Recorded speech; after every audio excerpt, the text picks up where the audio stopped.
Itu Hindun binti Abi Umayyah, seorang sahabiyah, seorang yang مالك يوم الدين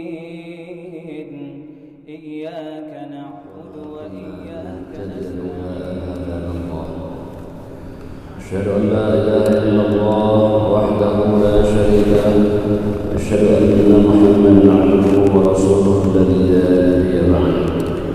اللهم صل وسلم على النبي الكريم سيد المرسلين إمام المتقين وعلى آله وأصحابه أجمعين. فقال تعالى في كتابه الكريم وهو أصدق القائلين: أعوذ بالله من الشيطان الرجيم، بسم الله الرحمن الرحيم. يا أيها الذين آمنوا قوا أنفسكم وأهليكم نارا. صدق الله العظيم. Alhamdulillah, marilah pada kesempatan yang sangat mulia ini kita bersyukur nikmat Allah Subhanahu wa taala, nikmat kesehatan dan kesempatan hadir dalam rumahnya yang sangat mulia. Dalam satu hadis qudsi Allah Subhanahu wa taala berfirman, barang siapa yang datang ke rumahku, aku lebih tahu apa jamuan yang aku persembahkan kepadanya.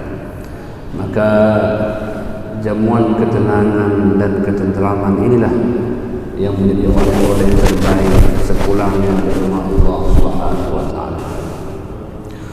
Salawat dan salam kita sampaikan kepada junjungan alam Nabi Rasulullah sallallahu alaihi wasallam yang telah menghantarkan kita ke pintu hidayah agar kita dapat bahagia dalam dunia dan kembali kepada Allah, masuk ke dalam surga-Nya. Amin ya rabbal alamin.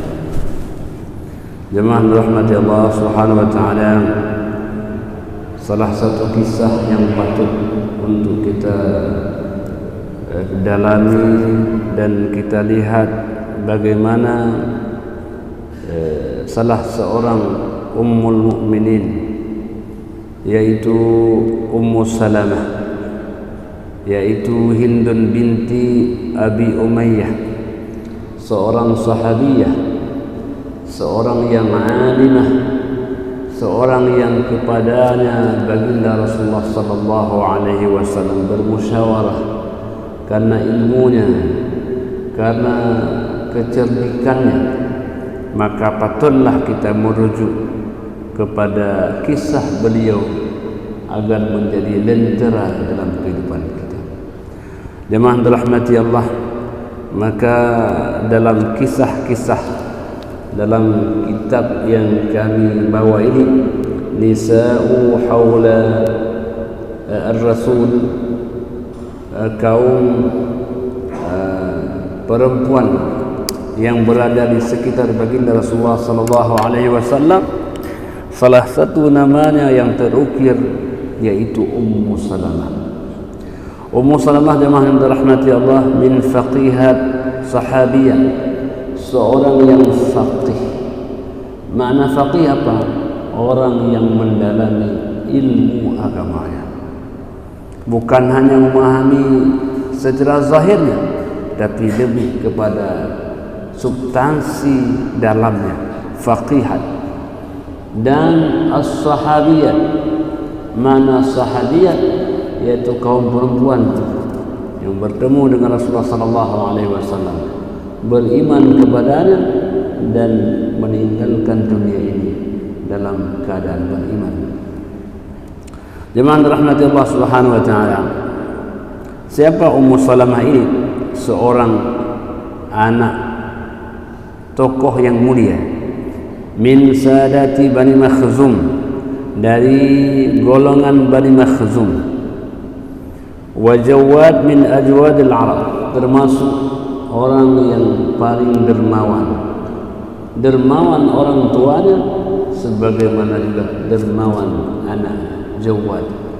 Maka dahulu jemaah rahmati Allah, Salah satu di antara kemuliaan orang-orang jahiliyah itu tentu banyak kekurangan, tapi salah satu kemuliaannya apa? Mereka adalah orang yang ahlu karam, orang yang banyak dermawanannya, banyak memberi kepada orang lain. Jadi itu yang dikisahkan. Apa buktinya? Jadi mereka untuk memberikan titel ahlu karam itu ketika melihat banyak debu di rumahnya. Karena orang kalau banyak debu arang di rumahnya berarti banyak masaknya. Kalau banyak masaknya artinya orang yang datang sebagai tamu akan mendapatkan makanan daripadanya. Inilah kelebihan di antara kekurangan. Ya. Jemaah dirahmati Allah Subhanahu wa taala. Jadi hatta yuqalu lahu zadur raqab. Sehingga mereka bilang Banu Makhzum ini zadur raqab, orang yang punya banyak bawaan. Orang kalau datang bertemu orang lain bawa sesuatu oleh-oleh yang ada buah tangannya. Jadi jemaah dirahmati Allah, sehingga kebiasaan memberi itu menjadi bahagian dan tak terpisahkan dalam agama kita. Tahadu tahad, hendaklah engkau saling memberi, maka akan hadir saling untuk mencintai.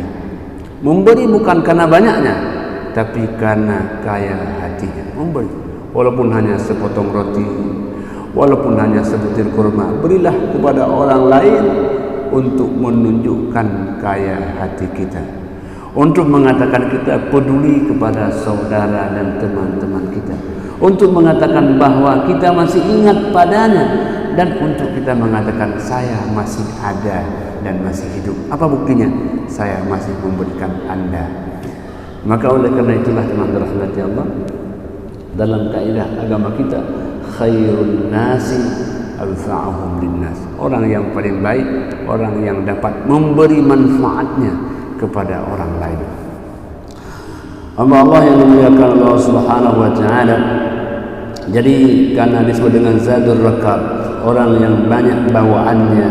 Bila satu rombongan datang bersama mereka, datang musafir, berjalan-jalan, mereka tak bawa apa-apa. Kenapa? Karena Banu Makhzum siap untuk memberikan bekal apa yang mereka butuhkan.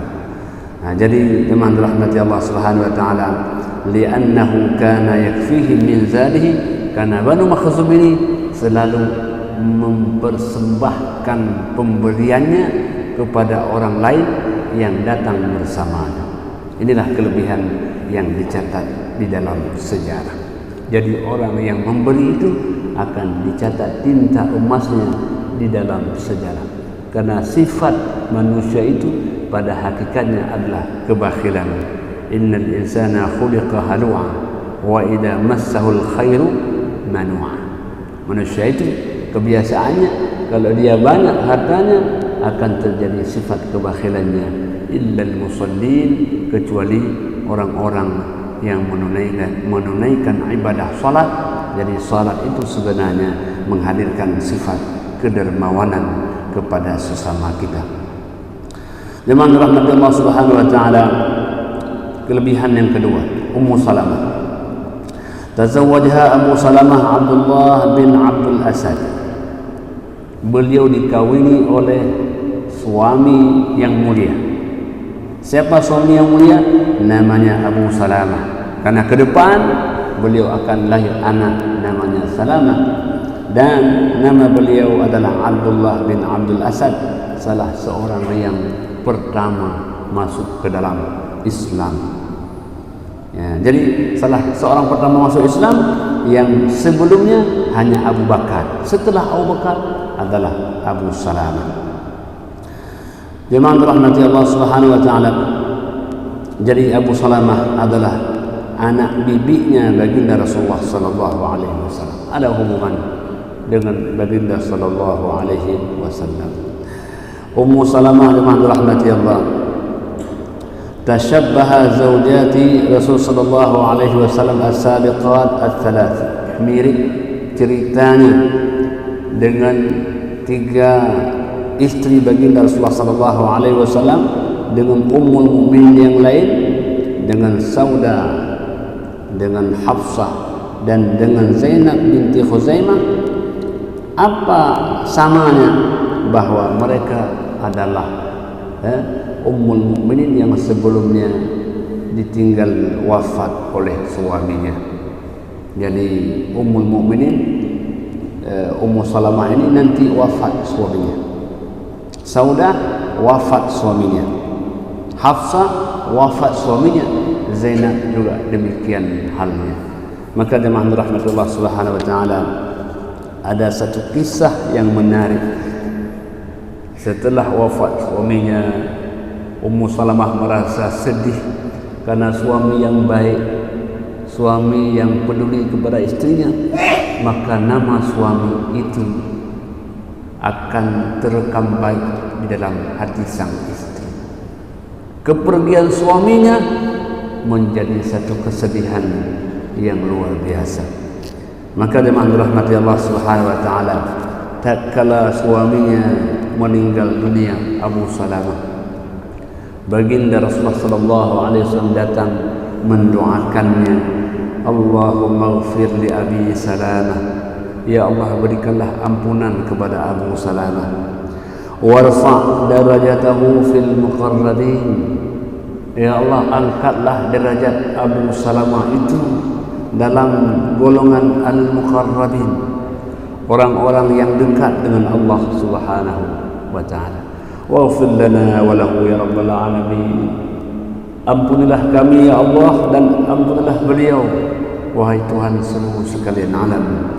Wafsah lahu fi qabri, ya Allah lapangkanlah kuburnya, ya Allah wa nawwir lahu fihi, berikan cahaya di alam barzakh. Doa Nabi kepada Abu Salamah. Jadi jemaah rahmati Allah, oleh-oleh yang terbaik kita datang kepada saudara kita yang sudah meninggal dunia, doa adalah oleh-oleh terbaik. Hari itu beliau tak butuh harta, tapi butuh sepotong doa dari kerabat-kerabat yang datang menjenguknya.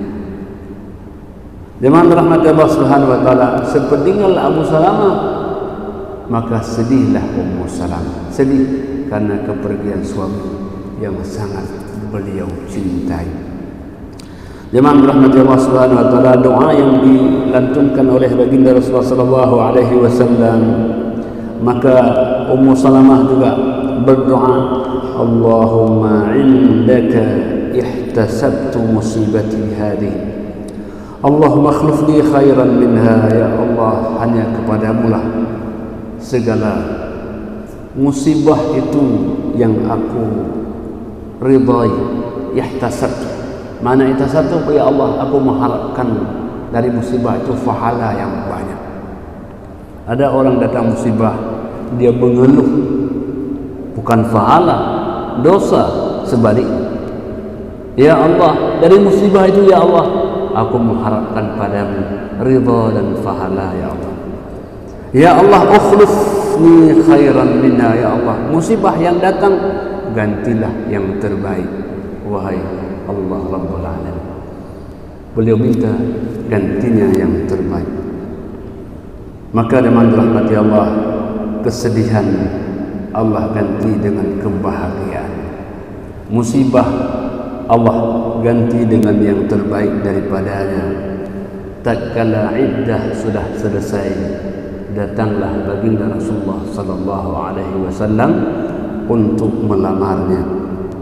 Maka tatkala baginda datang, maka berkatalah Ummu Salamah, faqalat ya Rasulullah sallallahu alaihi wasallam, wahai Rasulullah, inna fiyya khalalan thalathan, wahai Rasul, saya ini ada 3 kekurangan. Bayangkan, jadi beliau menunjukkan kekurangannya. Banyak orang menunjukkan kelebihannya. Orang kalau dilamar, ini menunjukkan kekurangan atau kelebihan? Orang sering menunjukkan kelebihannya. Tapi Ummu Salamah, beliau ingin tunjukkan kekurangannya. Ya. Jemaah rahmati Allah, apa kekurangan yang 3 itu? Fa ana imra'atun shadidatul ghirah, wahai Rasul, saya perempuan yang amat cemburu. Kekurangan saya yang pertama, syadidatul ghirah, perempuan yang amat cemburu. Apa yang kedua? Yang kedua, wahai Rasul, akhafu an tara minni syai'an yughdibuka fayu'adzibani Allahu bihi. Khawatir dengan cemburu saya itu ya Rasul akan membuat engkau amarah, dan amarahmu akan menyebabkan Allah murka kepada saya. Karena kalau membuat engkau amarah ya Rasul, Allah akan murka kepada saya. Engkau adalah Rasulnya. Kekurangan yang kedua, wa anna imra'atun dakhaltu fis sin. Ya Rasul, saya perempuan yang sudah masuk masa-masa tua ya Rasul. Saya sudah termasuk orang yang masuk masa-masa tua wahai Rasul. Yang ketiga, wa anna imra'atun zatu 'iyal. Ya Rasul, saya ini memiliki keluarga yang banyak. Kalau keluarga yang banyak akan jadi beban yang banyak. Jadi inilah yang beliau sampaikan kepada baginda sallallahu alaihi wasallam akan kekurangan-kekurangan yang ada pada dirinya. Sehingga apa maknanya? Bahwa suami memaklumi istrinya dan istri memaklumi suaminya. Jemaah dirahmati Allah Subhanahu wa taala.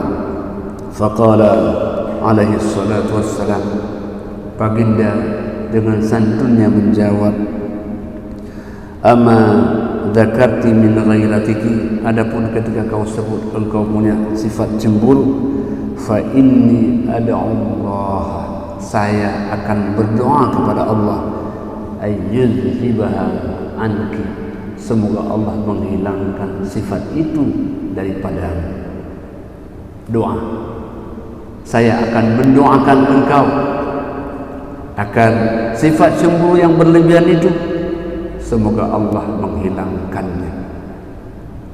Yang kedua, wa amma dzakarti minas sin, adapun engkau sebut bahwa engkau sudah masuk masa usia tua, faqad asabani ma asabaka, apa yang kau alami itu pula yang aku alami.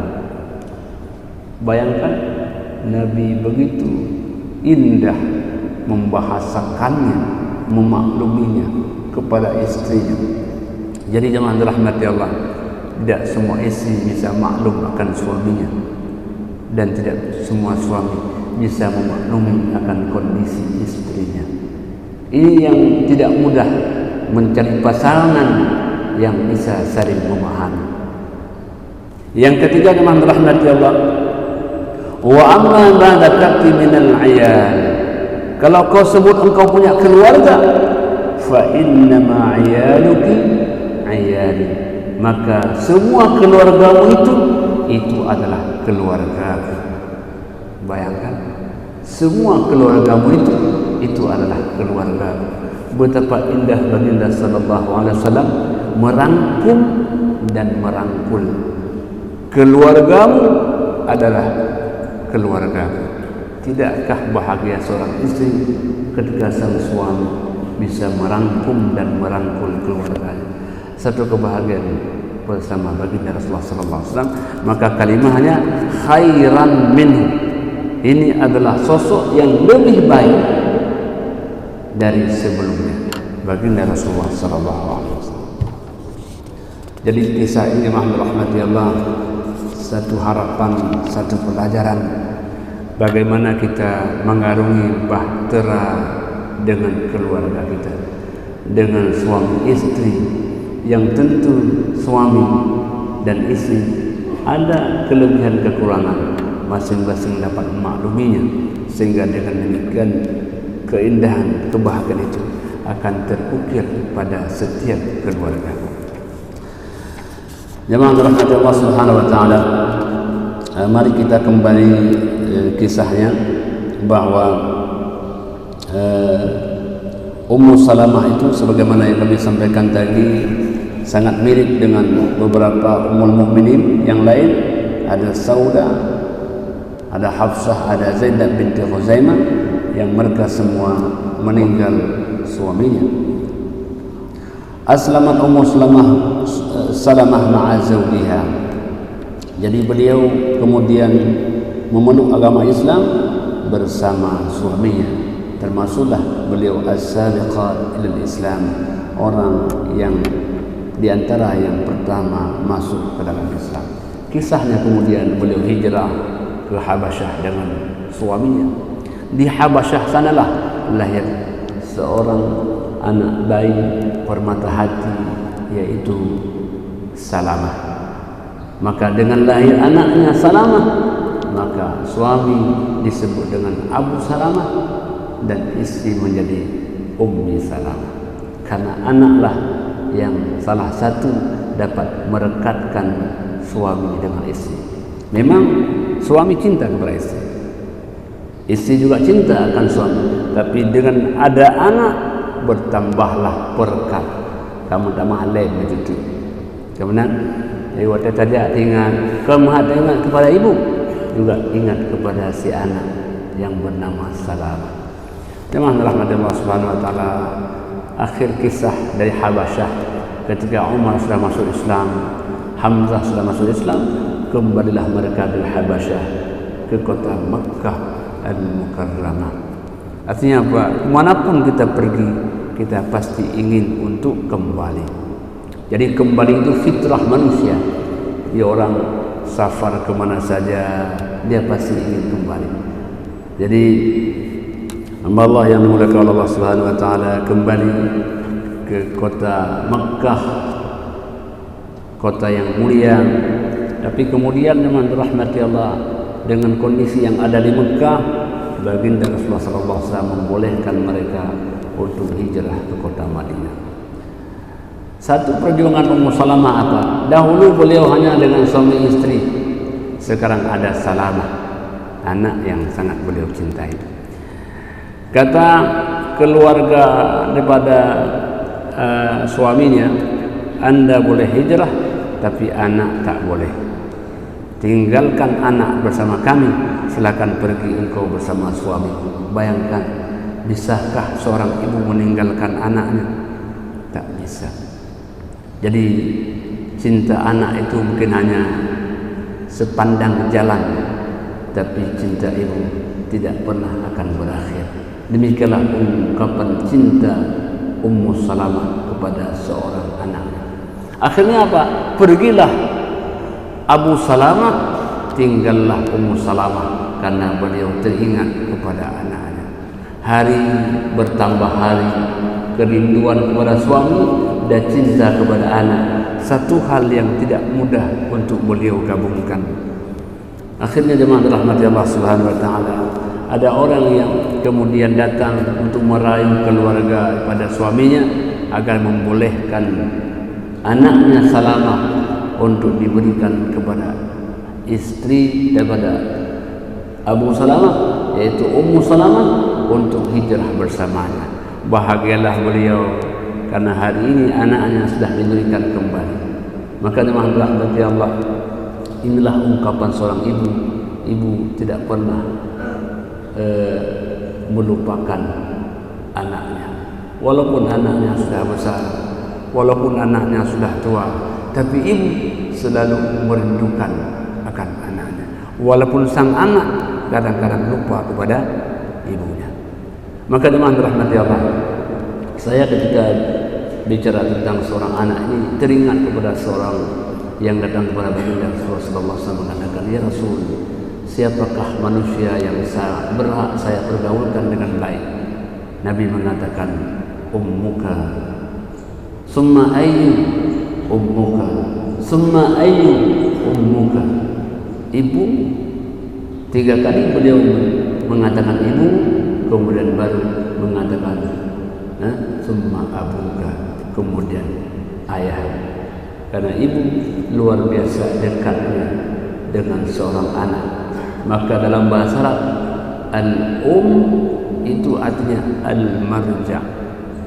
Al-um itu kan terjemah ibu. Itu makna hakikatnya adalah al-marja', tempat untuk kembali. Artinya orang kemanapun pergi ya, harus jalan ini awal ba'ma ya. Ini tempat kembali. Ada juga orang kembali kepada ayah, tapi biasanya kembali kepada ini al-marja', tempat untuk kembali. Maka jemaah dirahmati Allah Subhanahu wa taala, berangkatlah Ummu Salamah bersama anak yang masih kecil untuk kemudian menyusul suaminya, suami yang beliau rindukan yang sudah dahulu berangkat. Maka berangkatlah beliau, tak ada satupun bersamanya. Jemaah dirahmati Allah Subhanahu wa taala, dalam keberangkatan itu beliau menelusuri jalan yang beliau tidak tahu ke mana arahnya. Hamba Allah yang dimuliakan oleh Allah Subhanahu wa taala, sehingga dalam perjalanan nantinya ada seorang sahabat baginda Rasulullah sallallahu alaihi wasallam yang bernama Utsman bin Talhah. Utsman melihat ini ada Ummu Salamah sendirian. Beliau tanya, "Ini kemana engkau hendak pergi dengan anak yang masih kecil?" Maka beliau ceritakanlah, beliau akan pergi untuk menyusul suaminya yang hijrah, datang hanya bersama anak kecilnya. Maka Utsman bin Talhah mendampingi beliau sampai beliau kemudian bertemu dengan sang suaminya. Semoga jemaah rahmat Allah Subhanahu wa taala, kisah ini memberikan sebuah motivasi kepada kita untuk bagaimana kita bisa mendampingi keluarga kita, bagaimana menghadirkan suami yang cinta akan istrinya dan istri yang cinta akan suami. Demikian yang dapat kami sampaikan. Hadanallahu wa iyyakum ajma'in. Wassalamualaikum warahmatullahi wabarakatuh. A'udzu bisyaitonir rajim. Bismillahirrahmanirrahim. Alhamdulillahi rabbil alamin.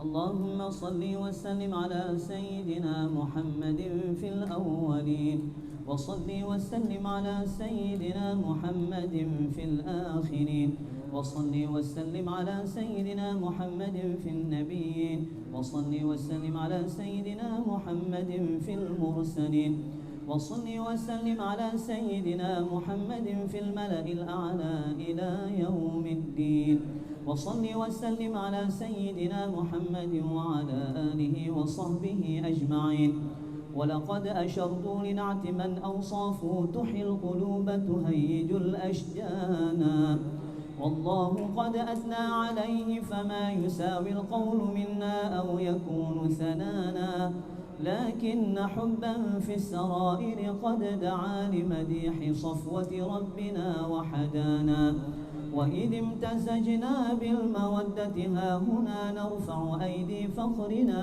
ورجانا للواحد الأحد العلي إلهنا متوسلين بمن إليه دعانا مختاره وحبيبه وصفيه زين الوجود به الإله حبانا يا ربنا يا ربنا يا ربنا بالمصطفى اقبلنا أجب دعوانا أنت لنا يا ذخرنا في هذه الدنيا وفي أخرانا أصلح لنا الأحوال واغفر ذنبنا ولا تؤاخذ رب إن أخطانا واسلك بنا في نهج طه المصطفى ثبت على قدم الحبيب خطانا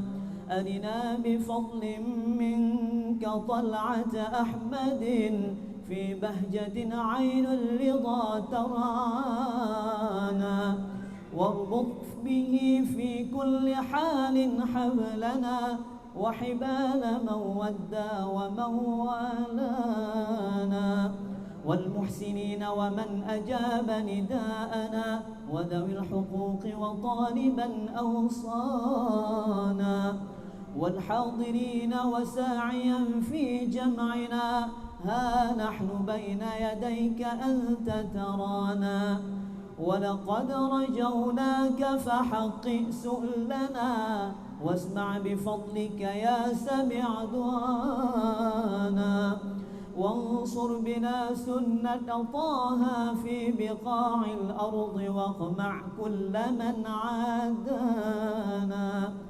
وانظر إلينا واسقنا كأس الهنا واشفي وعاف عاجلا مرضانا واقضي لنا الحاجات وأحسن ختمنا عند الممات وأصلح عقبانا. Sama-sama. يا ربي واجمعنا وأحبابا لنا في دارك الفردوس يا رجوانا. يا ربي واجمعنا وأحبابا لنا في دارك الفردوس يا رجوانا. يا ربي واجمعنا وأحبابا لنا في دارك الفردوس يا رجوانا. بالمصطفى صل عليه وآله ما حركت ريح الصبا أغصانا. سبحان ربك رب العزة عما يصفون وسلام على المرسلين والحمد لله رب العالمين. الفاتحة ورحمة الله. أعوذ من الشيطان الرجيم. بسم الله الرحمن الرحيم. الحمد لله رب العالمين الرحمن الرحيم مالك يوم الدين إياك نعبد وإياك نستعين. أعوذ من الشيطان الرجيم. بسم الله الرحمن الرحيم. الحمد لله رب العالمين. اللهم صل وسلم على سيدنا محمد في الأولين وصل وسلم على سيدنا محمد في الآخرين وصل وسلم على سيدنا محمد في النبيين وصل وسلم على سيدنا محمد في المرسلين.